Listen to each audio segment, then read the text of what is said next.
Ever stumbled upon an eye-catching offer that promises a $750 Costco gift card just for completing a few simple tasks? GroceryClaims.com makes that exact claim, but is it a legit reward site or just another bait-and-switch scam? In this video, we dive deep into what's really happening behind the scenes.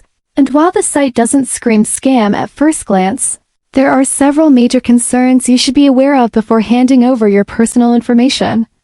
The domain was only registered in 2025, which raises questions about its credibility. And once you start the process, you're quickly redirected to multiple unrelated and potentially unsafe third-party sites. These sites often ask for sensitive data under the guise of verifying eligibility, and there's absolutely no mention of who's behind the operation, no real customer support, no transparency, and no genuine user reviews to be found.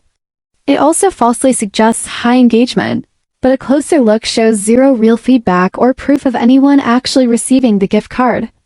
We went through the entire process ourselves, and the outcome? Let's just say it didn't end with a Costco shopping spree. While it may not be an outright scam in the legal sense, it's certainly not something we'd recommend trusting. If an offer feels like easy money, it's usually because you're the product.